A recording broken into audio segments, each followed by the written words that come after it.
Rangers have defeated Kilmarnock 3-1 at Ibrox, but let's not waste any time about it. And there was a wee penalty. Penalty to who? Chris Kamara. But anyway, let's go into the first half of this game. And I thought Rangers didn't exactly... It wasn't a great start for Rangers. I mean, you're just used to that with this current crop of players, man. Whether it be under Gio, Beale or now Clement, like, yeah, things have been better under Clement, not denying that, but some of the games, man, the way Rangers start them, it's shocking. Now, Dessers does hit the post, but he moves like a donkey. Cantwell gets booked, right? There's a penalty shout on Goldson. It's never a penalty, right? And well, I know we were kind of expecting a soft penalty, because Rangers always get them. No, it was more of a gimmick of, here, we'll pay you back for Saturday here against Killie, but I'm not wanting any of that hand-me-down garbage. Then there's a couple of decent half chances, but then you've got, like, get into the final third in here. I think Dessers and Cantwell were absolutely abysmal here. In this first half, at this point, I think they were pants.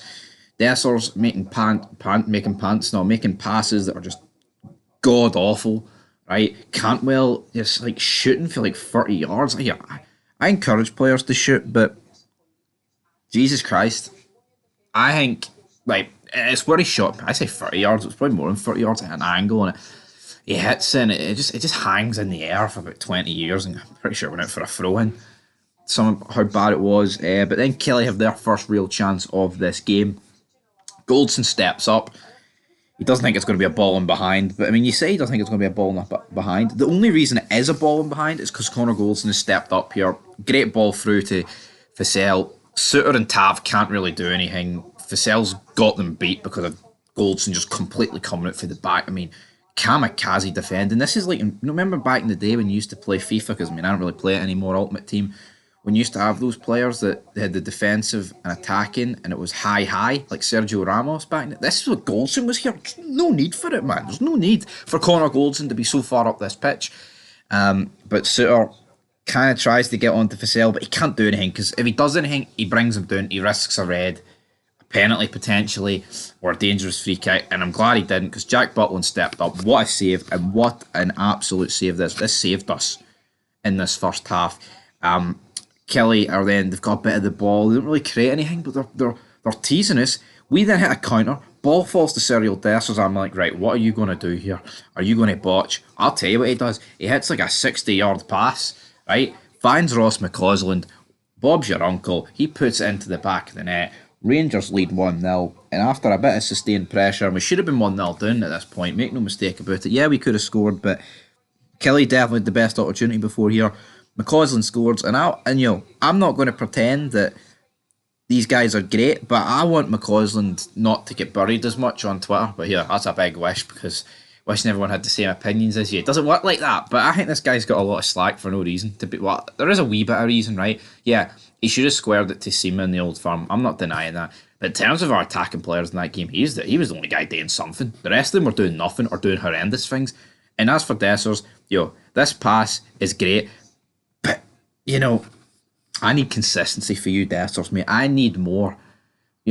I need more. Where's this preciseness when you're one-on-one with the goalie in the biggest game of the season in the league so far? It's nowhere to be seen. It's not. Great ball, great goal. We then make it 2-0 not long after this before half-time. Seema, his first touch, takes it up in the air. He then spins the Killie and just fucking cracks it, man. Great goal. It's a shame we're losing them to the Africa Cup of Nations, but yeah, I think that just prompts us to be a bit more busy in the January transfer window, so maybe it's good news. But we'll have to wait and see. We then go into the second half and, penalty. Not to Rangers. It's in fact to Killie. What's that all about? Brother John, jobbing us out, going to the monitor. It struck John Suter's hand. Well though, it doesn't matter. Just deal with it. Rangers did deal with it. Cantwell makes it 3-1. Tap in. Danny Armstrong with the goal for Killie, by the way. Blatant handball. Definitely way more of a handball than that Alistair Johnston one. John Suter's hand, completely natural position here, but here It's all about the unnatural ones. If it's an unnatural position, they're not penalties. If it's a natural position, guaranteed penalties. That's according to the SFA. But anyway, let's move on. Because Rangers win. We see Fabio Silva come on. We see Nico Raskin come on. Returns, yada, yada, yada. Rangers get the 3 points, troops. That's it for Fog Football. Decent result. Great result for Rangers. Great way to bounce back against an informed Killie team, but a few performances in there that were a bit pish. But until next time, peace.